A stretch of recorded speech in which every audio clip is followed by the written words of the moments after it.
Good morning student, डिबलस classes में आप लोगों का स्वागत है। पिछले लेक्चर में हम लोगों ने जो है क्वेश्चन नंबर 20 तक ऑब्जेक्टिव करा था। आज जो है 20 के आगे हम लोग ऑब्जेक्टिव करने वाले हैं। चलिए शुरू करते हैं। क्वेश्चन है हमारा, in which type of medium does Coulomb's law weaker force. कौन सा मीडियम में जो है कूलॉम्स लॉ वीकर फोर्स देगा। अब कूलॉम्स लॉ को अगर हम ध्यान से देखें, कूलॉम्स लॉ से जो फॉर्मूला मिलता है कि दो चार्जेज अगर Q1 Q2 अगर r डिस्टेंस में रखे हुए हो और मीडियम हो, कूलॉम्स लॉ में जो फॉर्मूला आता है कि F इज इक्वल टू, यहाँ पे F इज इक्वल टू वो K Q1 into Q2 divide बटा R स्क्वायर होता है। ठीक, अब अगर हम K को थोड़ा सा देखें, K जो कि नियतांक है, इसको हम लोग लिखे हैं तो K का वैल्यू जो होता है 1 बटा 4 pi epsilon not into epsilon R होता है, जहाँ पे एप्सिलॉन R जो है वो मीडियम के बारे में बता रहा होता है, मीडियम की परमिटिविटी होता है। अब यदि हम अलग अलग मीडियम में अगर रखेंगे तो ध्यान से अगर देखें हम तो कह सकते हैं कि जो फोर्स है F वो क्या है कि inversely related with epsilon R है। इसका मतलब मीडियम अलग अलग होगा तो फोर्स की वैल्यू अलग अलग होगी। अगर सेम चार्ज को आप ले जा करके किसी वाटर में रख दिए हो सेम डिस्टेंस पे, उसी चार्ज को अगर आप अल्कोहल में रख दिए हो, उसी चार्ज को आप अन्य जगह पर रख दिए हो, तो भाई साहब डिपेंड करेगा कि वो जो चार्ज है उसके आजू बाजू मीडियम क्या है। ठीक है, और मीडियम की जो परमिटिविटी होती है उस बात पर डिपेंड होती है कि इलेक्ट्रिक फोर्स कितना लगेगा। इसलिए अगर हम ध्यान से देखें तो अगर निर्वात का जो परमिटिविटी होता है रिलेटिव वाला वो लगभग 1 होती है। एयर का भी हम लोग 1.003 मान के चलो तो मतलब लगभग 1 ही है। जल का जो रिलेटिव परमिटिविटी है वो 81 या 80 होता है, और तेल का जो रिलेटिव परमिटिविटी है वो लगभग हम लोग मान के चलते हैं तो 2 से लेकर 4 के बीच में अलग अलग वैल्यू का होता है। अब इस आधार पर हम जज कर सकते हैं कि भाई साहब जिसकी परमिटिविटी ज्यादा हो, जिसकी परमिटिविटी ज्यादा हो, तो जिसकी परमिटिविटी ज्यादा होगी आप कह सकते हैं कि जिसकी परमिटिविटी ज्यादा है वो उसकी क्या है, उस पर लगने वाला जो फोर्स है ऑब्वियस सी बात है कम होगा। पूछा गया है सवाल में कि बताइए वीकर फोर्स किस पे होगा। वीकर फोर्स तो फोर्स कम लगेगा तो परमिटिविटी ज्यादा होगा। परमिटिविटी ज्यादा किसका है, जल का है। इसका मतलब option number C, option number C is the right answer. चलिए अब आगे बढ़ते हैं। कह रहा है एक माइक्रो कूलम में कितने कूलम होते हैं। तो कूलम जो होता है कि थोड़ा बड़ा चार्ज हो जाता है, उस चार्ज छोटे चार्ज को दिखाने के लिए हम लोग जो माइक्रो कूलम का इस्तेमाल करते हैं। माइक्रो कूलम, एक माइक्रो कूलम बराबर हो जाता है 10 के पावर माइनस 6 कूलम। एक नैनो कूलम बराबर हो जाता है 10 के पावर माइनस 9 कूलम। और भी पीको होता है, 1 पीको कूलम बराबर होता है 10 के पावर माइनस 12 कूलम। इस तरीके से हम लोग इस्तेमाल कर रहे होते हैं। फिजिक्स में इसको प्रीफिक्स बोलते हैं, और प्रीफिक्स का जो इस्तेमाल है डेटा के बढ़ाने या घटाने के लिए यूज करा जाता है। जैसे और भी प्रीफिक्स हैं, मेगा, टेरा, गीगा, ये सब भी प्रीफिक्स होते हैं। वहाँ पे हम लोग मेगा की वैल्यू जो होता है 10 के पावर 6 होता है, टेरा का वैल्यू 10 के पावर 10 के पावर, गीगा का 10 के पावर 9, और टेरा का हो जाता है मेगा गीगा टेरा 10 के पावर 12। तो इस तरह से जो है सबकी वैल्यू होती है, प्रीफिक्सेस है, उसी तरह से प्रीफिक्स है। तो अगर यहाँ पे ध्यान से देखेंगे हम लोग तो थोड़ा सा क्वेश्चन का टाइपिंग एरर है, बट यहाँ पे 10 के पावर माइनस 6 जो है, ये 10 के पावर माइनस 6 अगर हम लोग देखें कूलम तो ये ऑप्शन सही है, बाकी का ऑप्शन जो यहाँ पे गलत है। अब आगे चलते हैं। The direction of electric force depends on. कह रहे इलेक्ट्रिक फोर्स की डायरेक्शन किस बात पे डिपेंड करती है। क्या मास पर डिपेंड करती है? जी नहीं भाई साहब, इलेक्ट्रिक फोर्स जो है दो चार्ज के बीच में लगने वाला फोर्स है। अब दो चार्ज के बीच में लगने वाला फोर्स है तो मास की बात कहाँ से हो जाएगी। बताइए, हंसुआ के बिया में कुरपा के गीत, आवेश की प्रकृति पर नेचर ऑफ चार्ज। कह रहे नेचर ऑफ चार्ज पे तो क्या डिपेंड करता है, थोड़ा सा डिस्टेंस पे डिपेंड करता है या क्षेत्र पर डिपेंड करता है। कह रहे डायरेक्शन ऑफ इलेक्ट्रिक फोर्स इस बात पर डिपेंड करता है, इलेक्ट्रिक फोर्स की डायरेक्शन किधर होगी, डिस्टेंस पर। भाई साहब डिस्टेंस पर डायरेक्शन कब से डिपेंड करने लगा, डायरेक्शन पूछ रहा है, डायरेक्शन ध्यान रखना है। फोर्स की डायरेक्शन किस बात पे डिपेंड करेगी, तो डिस्टेंस पे क्यों डिपेंड करेगा डायरेक्शन। मान डिपेंड कर सकता है, फोर्स की जो वैल्यू है, वैल्यू ऑफ फोर्स डिपेंड कर सकता है डायरेक्ट डिस्टेंस पर। के Q1 Q2 बटा R स्क्वायर में R जो डिस्टेंस है, R डिस्टेंस पर उसकी वैल्यू डिपेंड करेगी, बट डायरेक्शन थोड़ी ना डिपेंड करेगा। तो ये दोनों कैसे आउट हो गए दोनों। इसके बाद अगर हम ध्यान से देखें तो जो हमारा ऑप्शन नंबर बी है कि आवेश के नेचर पर, और थर्ड है क्षेत्र पर, ओनली इलेक्ट्रिक फील्ड। लेकिन ये जो बात है ओनली इलेक्ट्रिक फील्ड, सिर्फ इलेक्ट्रिक फील्ड पर डिपेंड नहीं करता। अगर हम लोग थोड़ा सा फोर्स को एनालाइज करें तो ए बराबर होता है Q इंटू टी। हाँ ये बात तो जरूर है कि फोर्स की डायरेक्शन इलेक्ट्रिक फील्ड को फील्ड के अनुसार होती है, लेकिन कब होती है? जब Q पॉजिटिव होती है। लेकिन यदि Q की वैल्यू नेगेटिव हो गई तो इलेक्ट्रिक फोर्स का डायरेक्शन इलेक्ट्रिक फील्ड के उल्टा होता है। इसका मतलब आवेश के प्रकृति पर बहुत ज़्यादा डिपेंड करती है कि आवेश की प्रकृति क्या है, इस आधार पर डिपेंड करेगा कि उस पर लगने वाला फोर्स किस डायरेक्शन में होगा। और उसके बाद हम लोग जो है सिर्फ ओनली इलेक्ट्रिक फील्ड नहीं बोल सकते, तो ओनली इलेक्ट्रिक फील्ड की वजह से गलती हो रहा है। ये हिंदी में क्षेत्रफल लिखा हुआ है, लेकिन ओनली इलेक्ट्रिक फील्ड की इंग्लिश में लिखा हुआ है, इसलिए option number B is the right answer. ठीक है, इंग्लिश वाले हम लोग ज्यादा प्रीफर करके चलेंगे। Next, what does the electrostatic series show? Electrostatic series क्या शो करता है? अलग अलग जो पदार्थ हैं उन पदार्थ का अलग अलग जो इलेक्ट्रोस्टैटिक में जो रैंकिंग है, सबसे पहले फर है, उसके बाद अन्य जो रैंकिंग करा गया है उसकी क्या भूमिका है। तो कह रहे तत्वों की सक्रियता बताता है। भाई यहाँ तत्व की बात कहाँ से आ गई? हाँ, यहाँ तत्व की बात कहाँ से आ गई? दूसरी चीज़ है पदार्थों की घनता पे डेंसिटी ऑफ सब्सटेंस, उससे भी कोई मतलब नहीं है डेंसिटी ज़्यादा रहे कम रहे। वस्तुओं को विद्युत चार्ज ग्रहण करने की प्रवृत्ति पर टेंडेंसी टू चार्जिंग और lose the charge. Yes, charge gain होगा या चार्ज लूज करेगा, इस बात पर डिपेंड कर रहा है। This is option number C. ध्वनि का तो बात ही नहीं, तो बिल्कुल हंसुआ का बिया को पाव लगी हुई है। नेक्स्ट अगर हम देखें, किसी धातु को आवेशित करने के कितने तरीके हैं? कोई भी अगर मेटल है उसको अगर हमें चार्ज करना है तो कितने तरीके हो सकते हैं? तो यहाँ अगर हम लोग ध्यान से देखें तो किसी धातु को आवेशित करने के how many methods are there to charge a body. तो हमने बताया कि देखो अगर एक बॉडी को चार्ज करना है तो बेसिकली 3 मेथड हो सकता है। पहला क्या था? पहला था घर्षण, मीन्स भाई साहब फ्रिक्शन, चार्जिंग बाई फ्रिक्शन। दूसरा क्या था? चालन, मतलब कंडक्शन। और थर्ड जो था वो है हमारा प्रेरण, दिस इज इंडक्शन। तो 3 मेथड से किसी ऑब्जेक्ट को चार्ज किया जाता है। इसका मतलब यह है कि एक वस्तु पे चार्ज अगर नहीं है तो उस पर चार्ज लाने के हमारे पास 3 मेथड हैं। एक तो है कि घर्षण, मतलब उसको फ्रिक्शन करके रगड़ के। दूसरा जो मेथड है वो ये है कि एक वस्तु पे चार्ज है, दूसरे वस्तु से वायर कनेक्ट करके दूसरे पे भेज दीजिए। तीसरा जो मेथड है वो ये है कि बिना छुए चार्ज का ट्रांसफर हो जाता है। There are 3 method of charging, इसलिए this is the right answer. तो हम लोग इसका ध्यान देंगे, this is the right answer. Next जो है, एक वस्तु को रगड़ने पर आवेशित किया जा सकता है, क्योंकि कह रहा है कि an object can be charge by rubbing. Rubbing करने पर ऑब्जेक्ट चार्ज हो जाते हैं, बिकॉज द्रव्यमान बदल जाता है, ऊर्जा उत्पन्न हो जाती है, इलेक्ट्रॉन का स्थानांतरण हो जाता है, तापमान बढ़ जाता है। अब द्रव्यमान बढ़े अथवा घटे, इस बात से क्या मतलब है कि चार्ज उत्पन्न हो या नहीं? चार्ज की जो उत्पत्ति है, अगर हम लोग ध्यान से देखें तो चार्ज की जो उत्पत्ति है क्या मानी जाती है कि भाई साहब में इलेक्ट्रॉन निकला होगा। अगर किसी एटम से इलेक्ट्रॉन बाहर निकला होगा तो इस एटम पे क्या आ गया होगा? Positive charge. अगर किसी एटम के अंदर इलेक्ट्रॉन एंटर कर गया होगा तो इस एटम पे क्या आ गया होगा? Negative charge. तो डेट मीन्स व्हाट कि इलेक्ट्रॉन का स्थानांतरण ही मुख्य रूप से जिम्मेदार है चार्ज उत्पन्न करने में या किसी ऑब्जेक्ट पे चार्ज इंड्यूस करने में। तो डेट मीन्स यहाँ पे अगर हम द्रव्यमान की बात करें तो बिल्कुल गलत है। ऊर्जा उत्पन्न होती है, ऊर्जा से हमें चार्ज थोड़ी ना मिलेगा, उत्पन्न हो रहा होगा एक अलग चीज है, बट चार्ज थोड़ी मिल रहा है। इलेक्ट्रॉन का स्थानांतरण होता है जी, इलेक्ट्रॉन का स्थानांतरण होने से तापमान भी बढ़ जाता है। अगर फ्रिक्शन करेंगे तो ऑब्वियस सी बात है हीट बढ़ेगा, लेकिन हीट बढ़ने से चार्ज उत्पत्ति का क्या लेना देना है कि नहीं? हमें तो इलेक्ट्रॉन ट्रांसफर करानी है। अगर इलेक्ट्रॉन ट्रांसफर हो रहा है तो चार्ज उत्पन्न होगा, अदरवाइज नहीं होगा, सीधी सी बात है। आगे चलते हैं, what is the nature of the electric force? Electric force का नेचर क्या है? केवल आकर्षण होता है, केवल प्रतिकर्षण होता है, आकर्षण तथा प्रतिकर्षण दोनों होता है। यस, आकर्षण तथा प्रतिकर्षण दोनों होता है।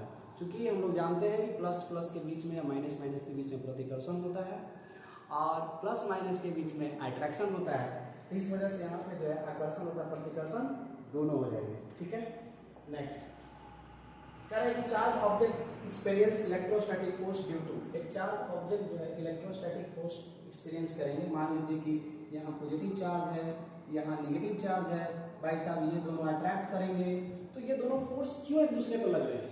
Y, what is the reason? क्या रीजन है कि इन दोनों के बीच में फोर्स डेवलप हो रहा है? भाई साहब यहाँ पे कुछ है ही नहीं, बीच में कुछ दिखाई भी नहीं दे रहा है कि कौन सा क्या चीज प्रोसेस हो रहा है। तो एक्चुअल में क्या चीज है जो एग्जिस्ट कर रहा है इसके बीच में? तो कहा जाता है कि विद्युत क्षेत्र, दिस इज विद्युत क्षेत्र, दैट मीन्स इलेक्ट्रिक फील्ड। तो इलेक्ट्रिक फील्ड जो है वही जिम्मेदार है इन दोनों के बीच में फोर्स लगने का। और इलेक्ट्रिक फील्ड डेवलप होने के कारण जो है दोनों इंटरेक्ट होते हैं। और कहा जाता है कि मान लीजिए इससे जो निकलने वाला इलेक्ट्रिक फील्ड लाइन्स हैं, थोड़ा सा अगर इलेक्ट्रिक फील्ड लाइन को हम बनाए, एरो को हटा रहे हैं, एक मिनट, इलेक्ट्रिक फील्ड लाइन को हम थोड़ा सा बनाए तो हम कह सकते हैं कि देखिए भाई, इससे निकला हुआ इलेक्ट्रिक फील्ड इसमें इंटर कर जाएगा, यहाँ से निकला हुआ ऐसे, इसमें रखना हुआ ऐसे, तो जो भी इलेक्ट्रिक फील्ड लाइन होगा पॉजिटिव से निकले कहाँ चल जाएगा, नेगेटिव में। तो इलेक्ट्रिक फील्ड लाइन कोशिश करती है अपने शेप को कॉन्ट्रैक्ट करने की, ये प्रॉपर्टी होती है इलेक्ट्रिक फील्ड लाइन की। और एक कॉन्ट्रैक्शन के दौरान जो फोर्स लगा देती है, जो उसको छोटा करना होता है साइज को, और इस वजह से छोटा करने के चक्कर में क्या करता है, वो दोनों आपस में सट जाता है, दैट मीन्स अट्रैक्शन हो जाता है। यही अगर मान के चलिए कि कोई पॉजिटिव और पॉजिटिव चार्ज रहे, तो भाई साहब यहाँ पर क्या होता है, इलेक्ट्रिक फील्ड लाइन इससे भी निकलेगा, इससे भी निकलेगा, इससे भी निकलेगा। अब इलेक्ट्रिक फील्ड लाइन की एक और प्रॉपर्टी होती है कि ये कभी एक दूसरे को काटेगी नहीं। अब जब कटेगी नहीं और दो चीजें अपोजिट आ रही है, अब ये दोनों कटेंगे ही नहीं, मिलेंगे नहीं, तो क्या होगा, दोनों हट जाएगा, है ना, दोनों ऐसे करके अपोजिट, ये वाला उधर भागेगा, ये वाला उधर भागेगा, नीचे वाला नीचे चल जाएगा। तो इस तरीके से इलेक्ट्रिक फील्ड लाइन्स है वो उनका शेप जो है कुछ इस तरीके से बदल जाता है। यहाँ से ये जो ऐसे भाग जाता है, यहाँ से ऐसे भाग जाता है, यहाँ से ऐसे हो जाता है, यहाँ से ऐसे हो जाता है। तो इस तरीके से इलेक्ट्रिक फील्ड लाइन जो पॉजिटिव पॉजिटिव के बीच में या नेगेटिव नेगेटिव के बीच में हो जाता है, तब जाकर के यहाँ पर ये दोनों जो इलेक्ट्रिक फील्ड लाइन्स होते हैं वो मर्ज नहीं कर पाते एक साथ। और जब एक साथ मर्ज नहीं कर पाते तो क्या होता है, दोनों के बीच में रिपल्सन फोर्स जनरेट हो जाता है। तो इलेक्ट्रिक फील्ड लाइन वो काउज है जिसके कारण यहाँ पे फोर्स लग पाता है, दैट इज द विद्युत क्षेत्र is the right answer. Next अगर हम लोग देखें तो electric field is produced due to, electric field कौन प्रोड्यूस करता है भाई, द्रव्यमान क्या है प्रोड्यूस करेगा इलेक्ट्रिक फील्ड, बताइए। ताप से क्या मतलब है, प्रकाश से क्या मतलब है, चार्ज, चार्ज जो है इलेक्ट्रिक फील्ड प्रोड्यूस करेंगे। यदि एक चार्ज स्थिर हो तो उसे कहा जाता है, अब देखिए दो तरीके के चार्ज होते हैं। इलेक्ट्रोस्टैट के अंतर्गत हम लोग वैसे चार्ज को पढ़ते हैं कि चार्ज एट रेस्ट हो, चार्ज एट रेस्ट हो। अगर चार्ज एट रेस्ट हो वो इलेक्ट्रोस्टैट में पढ़ा जाएगा, और ये चार्ज एट रेस्ट को हम लोग बोलते हैं static charge, this is the static charge. और स्टैटिक चार्ज की मुख्य रूप से हमें जो है इलेक्ट्रोस्टैट के अंतर्गत पढ़ना होता है, उसी में जो है इलेक्ट्रोस्टैटिक चार्ज का जिक्र हो रहा होता है। थोड़ा सा हम इससे ट्राई करते हैं ना, एक मिनट, कहीं कहीं है ना, चिन्हित करने के लिए। और इसका कलर्स है, कलर वाइट ही रखते हैं, कलर वाइट है, ठीक। नेक्स्ट आगे जो है एक न्यूटन बल कब उत्पन्न होता है, कह रहा है कि एक न्यूटन बल कब होता है। मान लीजिए दो चार्ज रखे हुए हैं, इन दोनों चार्ज के बीच में यहाँ पे चार्ज है, इन दोनों चार्ज के बीच में एक न्यूटन का बल अगर लगानी हो तो कहा जा रहा है कि भाई साहब दोनों पे एक एक कूलम का चार्ज होना चाहिए, पहले एक एक कूलम पे चार्ज होना चाहिए, ठीक, बहुत अच्छा। एक एक कूलम के चार्ज के बाद इन दोनों के बीच की दूरी होनी चाहिए 1 मीटर, हाँ ठीक है 1 मीटर। इसके बाद यहाँ पे जो वैल्यू होना चाहिए वो निर्वात का होना चाहिए, निर्वात में जो के की वैल्यू है मतलब वो होती है 9 × 10⁹, this value is the for the निर्वात। तो दैट मीन्स ऑप्शन जो होगा Q बराबर 1 कूलम, दूरी 1 मीटर, K बराबर 9 × 10⁹, और यही चीज जो है रिपीटेड आगे लिखा हुआ है, तो that means A is the right answer, A is the right answer, ठीक है। आगे चलते हैं हम, विद्युत बल और गुरुत्व बल में मुख्य अंतर क्या है। अब देखो विद्युत बल जो है बाबू, दो चार्ज के बीच में लगने वाला बल है। गुरुत्व बल जो है वो पृथ्वी के द्वारा किसी ऑब्जेक्ट पर लगने वाला बल है। तो क्या बहुत अंतर है यहाँ पे, गुरुत्वीय बल, ठीक है, गुरुत्वीय बल की खास करके अगर यहाँ पे ग्रेविटेशनल फोर्स लिखा हो, ग्रेविटेशनल फोर्स, वो दो मास के बीच में लगने वाला बल है। अगर गुरुत्व बल डायरेक्ट लिखता है ग्रेविटी, तो वो पृथ्वी और उसके ऑब्जेक्ट के बीच में लगने वाला बल है। तो विद्युत बल कमजोर होता है, गुरुत्व बल आकर्षण, gravitational is always attractive, yes, एक बात बहुत अच्छा है, ग्रेविटेशनल ऑलवेज अट्रैक्टिव होता है, ये बिल्कुल सही बोल रहा है। विद्युत बल का कोई नियम नहीं है, ऐसा थोड़ी है। गुरुत्व बल को मापा नहीं जा सकता, ऐसा भी नहीं। विद्युत बल कमजोर होता है, ऐसा भी नहीं है। वो डिपेंड करता है चार्ज पर, डिपेंड करता है कि दूरी कितनी है, दोनों वैल्यू पे डिपेंड करता है, तब जाकर पता चलता है कि वैल्यू क्या है। तो हम यह कह सकते हैं कि इन दोनों में बेसिक जो डिफरेंस है ना, क्योंकि विद्युत बल जो है तो चार्ज के बीच में बल है, चार्ज डिपेंड करता है कि पॉजिटिव है कि नेगेटिव है, कि नेगेटिव है कि पॉजिटिव है, और साथ ही साथ पॉजिटिव या नेगेटिव है। अब इस आधार पर चार्ज में लगने वाला जो बल होगा वो आकर्षण का होगा इन दोनों के बीच में, यहाँ प्रतिकर्षण का होगा। अब इस आधार पर आप कह रहे हो, लेकिन ग्रेविटेशनल जो फोर्स होता है ना, गुरुत्वीय बल जो होता है भाई साहब, वो ऑलवेज अट्रैक्टिव होता है। एक द्रव्यमान m1 दूसरे द्रव्यमान m2 को अलवेज खींचेगा, अट्रैक्ट करेगा, इसलिए गुरुत्व बल is the always attractive force, but electric force may be attractive और may be repulsive, it depends upon whether it is positive charges means like charges और अनलाइक चार्जेस। अंडरस्टूड? तो अगर हम लोग यहाँ पे देखें, when a glass rod rubbed with itself what charge does it gain, मतलब ये कि जब इसे ग्लास रड से रब करते हैं, सिल्क को, ग्लास रड को जब सिल्क से रब करा जाता है तो भाई साहब ग्लास रड पे क्या आता है? तो देखिएगा ग्लास रड को हम लोग सिल्क से रब करें तो पढ़ना भी है, अगर सिल्क एक कपड़ा है, सिल्क रब से अगर ग्लास रड को रब करते हैं तो ग्लास रड पे पॉजिटिव चार्ज आ जाता है और सिल्क पे जो है नेगेटिव चार्ज आ जाता है। दिस इज, तो ग्लास रड पे पॉजिटिव चार्ज आता है, ये द राइट आंसर, ये रटना पड़ेगा आपको। ठीक है, आगे विद्युत क्षेत्र की दिशा किसके अनुसार होती है? The direction of electric field is defined as, direction of electric field जो है किसके अनुसार होती है? कह रहा है ऋणात्मक आवेश पर force on the negative charge, force on positive charge, force on मास, विद्युत बल की दिशा। तो अगर हम लोग देखें विद्युत क्षेत्र की दिशा किसके अनुसार होती है, विद्युत क्षेत्र की दिशा किसके अनुसार होती है? यहाँ पे क्या ऋणात्मक आवेश पर बल, धनात्मक आवेश पर बल, द्रव्यमान वाली कहानी तो ऐसे ही कैंसिल करते हैं, गुरुत्व बल बिल्कुल डिफरेंट चीज है।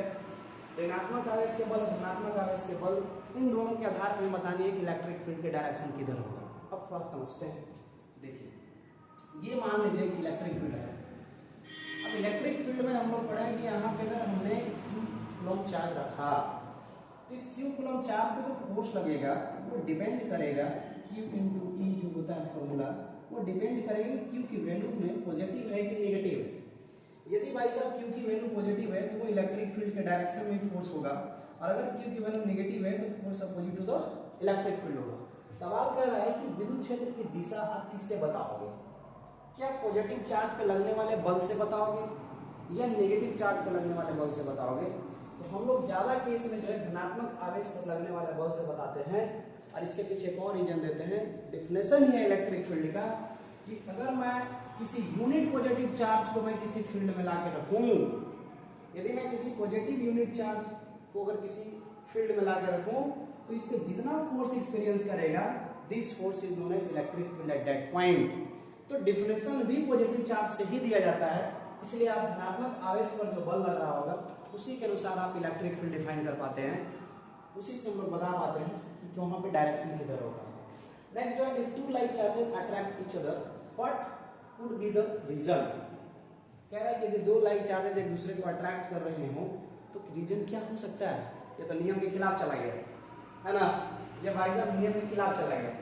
अभी तक हम लोग क्या जानते थे कि लाइक चार्जेस तो अट्रैक्ट रिपेल करते हैं, लेकिन सवाल कह रहा है कि नहीं, two like charges attract to each other, दो लाइक चार्जेस अगर अट्रैक्ट कर रहे हो तो नियम का अपवाद है कि स्पेशल मीडियम में रखा हुआ है या कोई आवेश नहीं है, नो चार्ज प्रेजेंट, या वास्तविकता में विपरीत आवेश है, एक्चुअली अपोजिट चार्जेस।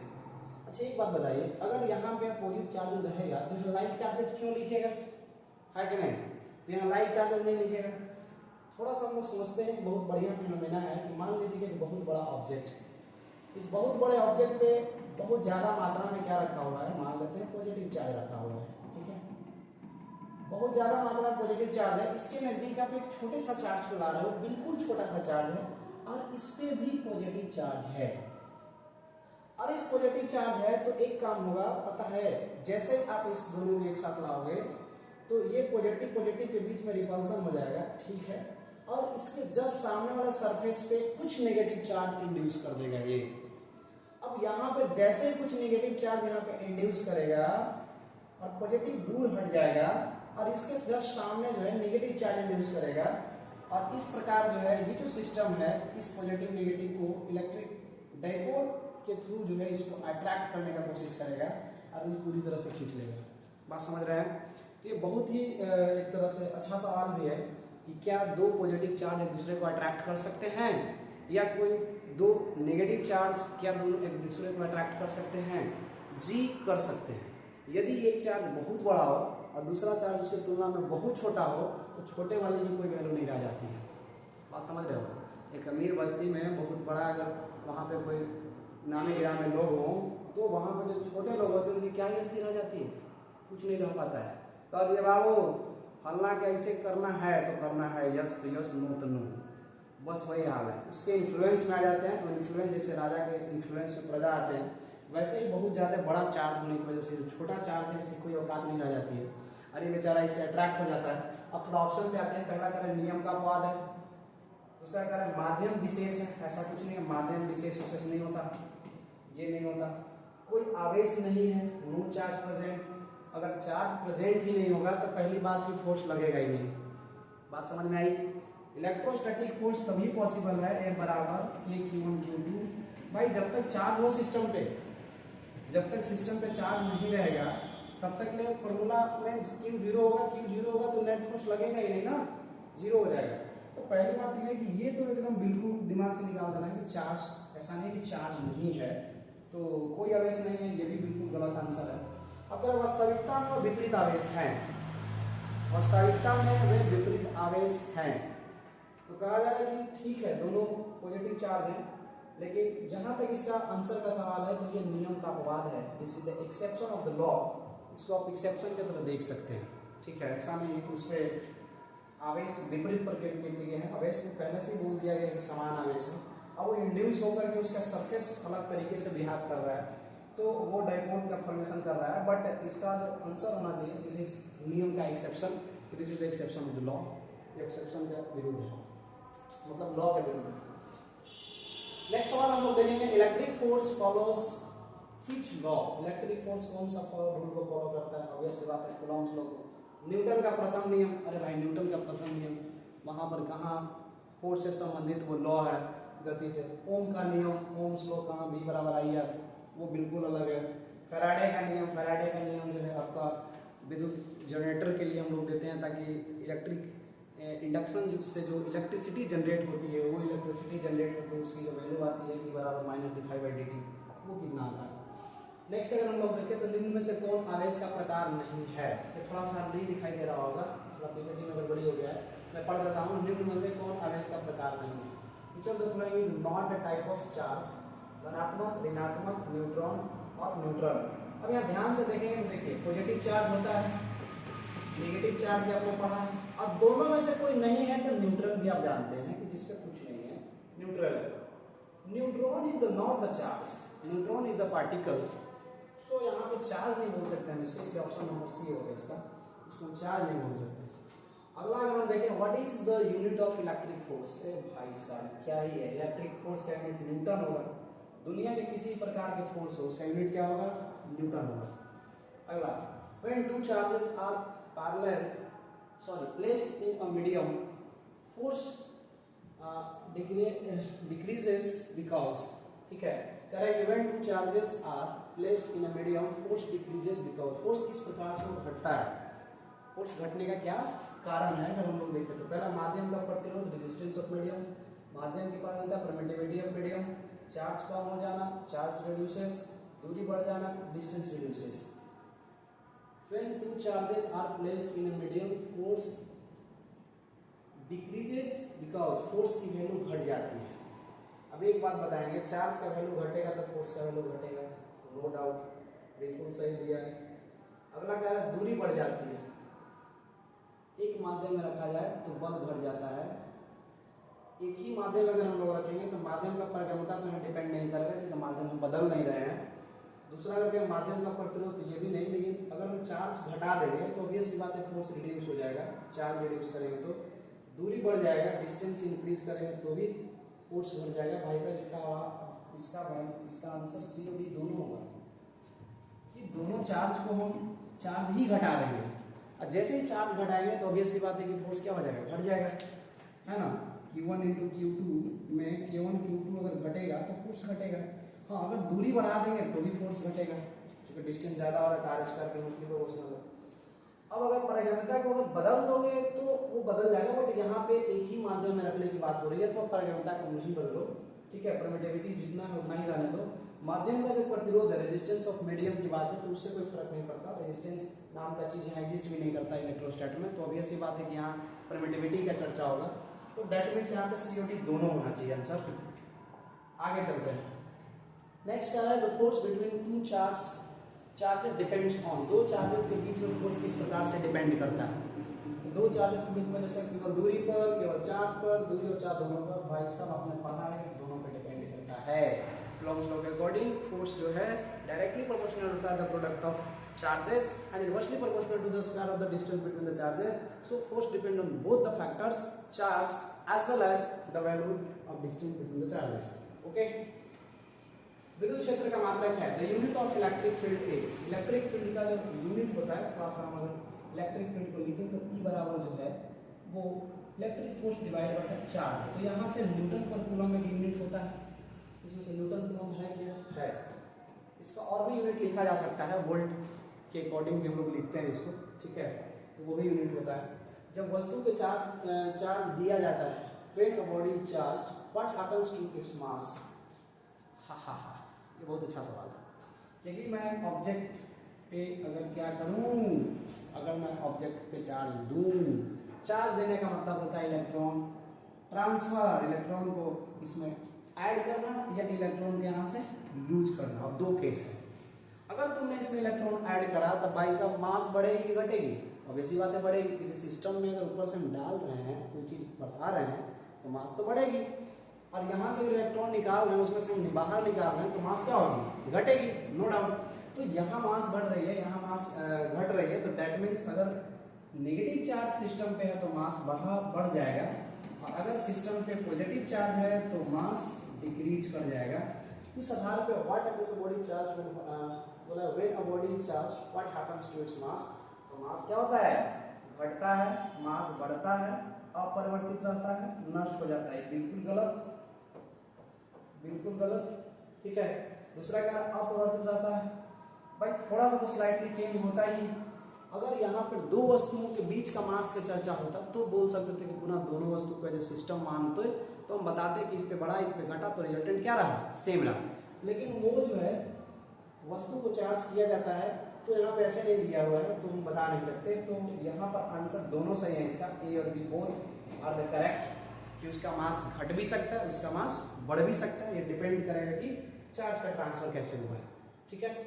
नेक्स्ट है what is electrostatic series used for. Electrostatic series का इस्तेमाल किस लिए होता है ना, किस लिए होता है, तो कह रहा है धातु की संख्या बढ़ाने के लिए, to measure activity of the metals, activity of the metals. दूसरा मेटल्स की बात क्यों है भाई, इलेक्ट्रो सीरीज है यहाँ पे। आवेश ट्रांसफर की प्रकृति जानने के लिए, to know tendency to the gain और लूज चार्ज। दूसरा ध्वनि की तीव्रता, ध्वनि से रिलेटेड बात नहीं है, गुरुत्वाकर्षण से रिलेटेड बात नहीं है, सिर्फ आवेश के ट्रांसफर की प्रवृत्ति जानने के लिए कि कौन से एटम पहले इलेक्ट्रॉन रिलीज करेगा, कौन सा एटम पहले इलेक्ट्रॉन गेन करेगा, इसकी प्रवृत्ति जानने के लिए हम लोग क्या करते हैं, इलेक्ट्रो सीरीज पढ़ते हैं। उससे पता चलता है कि सबसे पहले कौन एटम इलेक्ट्रॉन गेन करेगा या कौन इलेक्ट्रॉन लूज करेगा। बात समझ रहे हैं। तो ये जो है इलेक्ट्रोकेमिकल सीरीज का फायदा है। आगे अगर हम लोग चलें तो कह रहा है विच, कौन सी इकाई कूलम के बराबर होती है, which unit is equivalent to a coulomb.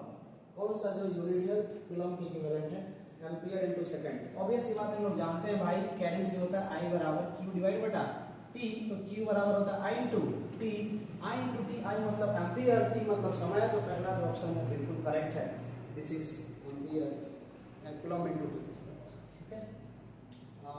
अगला, किसी वस्तु का शुद्ध आवेश शून्य है, शुद्ध आवेश शून्य है, इसका अर्थ है a body has net charge, ओ शुद्ध आवेश का मतलब नेट आवेश की बात हो रही है, तो body has net charge 0, it means उसमें केवल इलेक्ट्रॉन है, उसमें केवल प्रोटॉन है, इलेक्ट्रॉन प्रोटॉन बराबर है, हाँ न्यूट्रल। क्योंकि न्यूट्रल सिस्टम जानते हैं कि न्यूट्रल जो सिस्टम होता है उसमें जितना इलेक्ट्रॉन होता है उतना ही क्या होता है, प्रोटॉन होता है। तो ऑब्वियस सी बात है कि जितना इलेक्ट्रॉन है उतना ही प्रोटॉन है, दैट मींस भाई सब प्रोटॉन कभी निकलता नहीं है, ये बात ध्यान रखें। बहुत लोग को कंफ्यूजन रहता है और बहुत बड़ा कंफ्यूजन रहता है, इस बात को मैं बता दे रहा हूँ थोड़ा देर के लिए, इस बात को समझें। जैसे अगर हम लोग क्या करते हैं कि मान लेते हैं कि सिस्टम है और इस सिस्टम को सपोर्टेड हम यहाँ पे नेगेटिव चार्ज के नजदीक हम ले आए, ठीक। अब आप क्या तर्क देते हो, जैसे मान लो ये कोई स्फीयर ही है, तो तर्क क्या देते हो कि नेगेटिव चार्ज है तो सामने वाला पे पॉजिटिव आ जाएगा, बिल्कुल सही आएगा, इंडक्शन की वजह से आना चाहिए, ठीक है। अच्छा अपोजिट वाले पे क्या चला जाएगा, नेगेटिव चला जाएगा।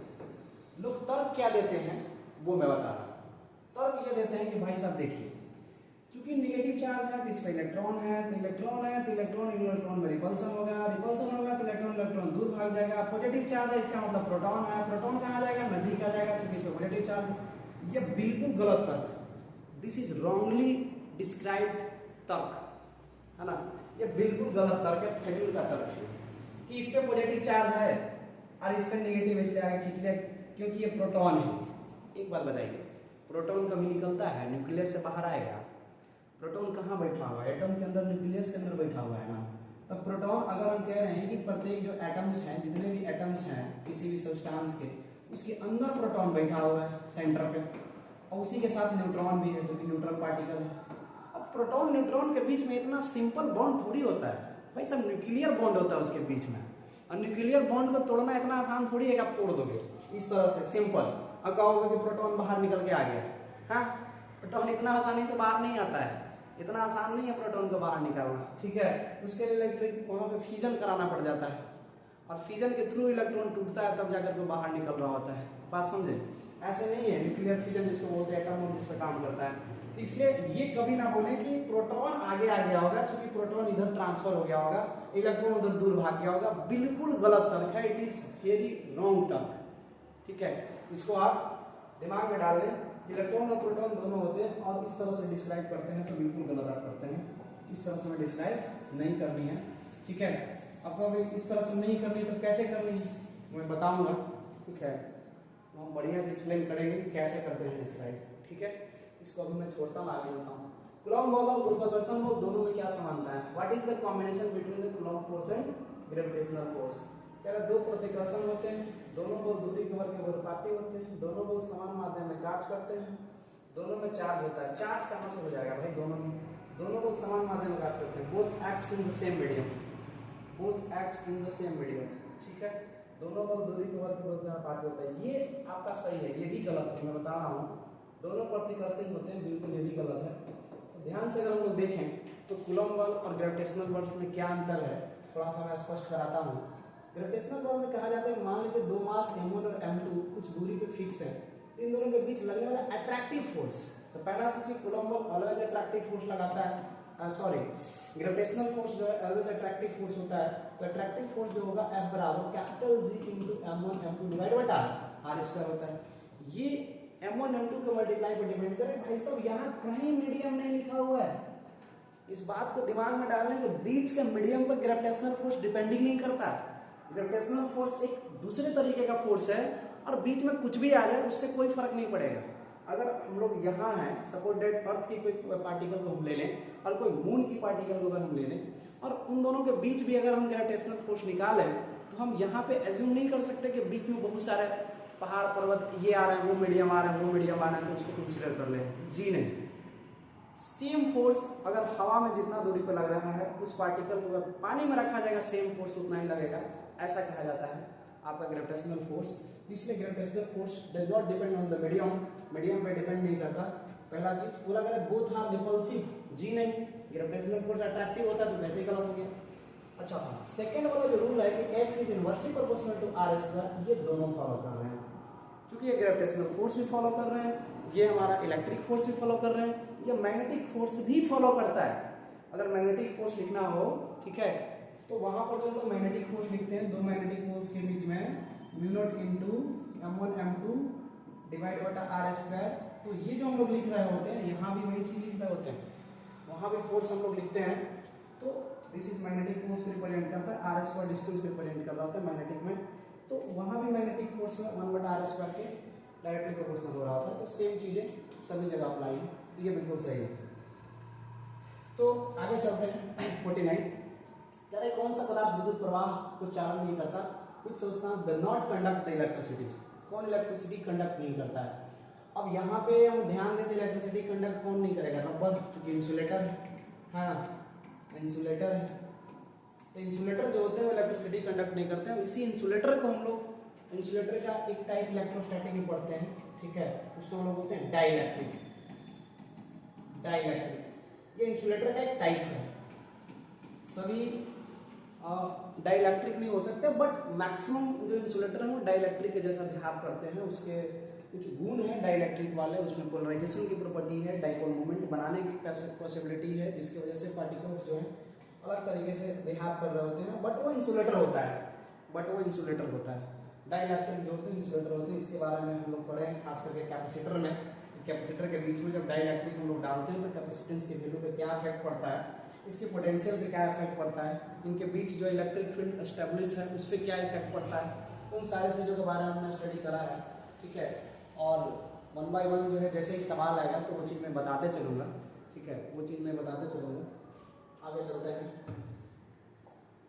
नेक्स्ट सवाल जो है electric field lines inside the electric field lines indicate the direction of. Electric field line किसका डायरेक्शन बताता है? ऋणात्मक आवेश को धनात्मक आवेश के ऊपर नहीं, this is the sorry this is the positive आवेश, है ना, मतलब पॉजिटिव चार्ज जो बताया गया।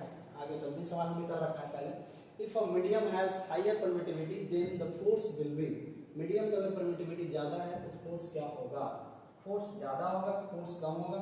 फोर्स जितना ज्यादा रहेगा परमिटिविटी, हमने सवाल करा है कि F is how much depends ER, इस तरीके से वो ER पे डिपेंड करता है। मीडियम की परमिटिविटी जितना ज्यादा रहेगी भाई साहब उतना ही जो है फोर्स कम लगेगा।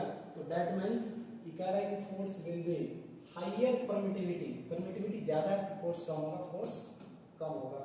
ठीक है, आगे हम लोग अगर चले इसके नेक्स्ट में, तो सवाल है two charge particles are at distance r the force is given by. दो चार्ज पार्टिकल अगर r डिस्टेंस पे है तो इसको मिटा लेना है, एक ही आ रहा है, तो फोर्स कितना होगा? तो ऑब्वियस बात है कि मान लीजिए Q1 है, ये Q2 चार्ज है, दोनों के बीच का डिस्टेंस r है, फोर्स बराबर हो जाएगा K Q1 Q2 डिवाइड बटा r स्क्वायर।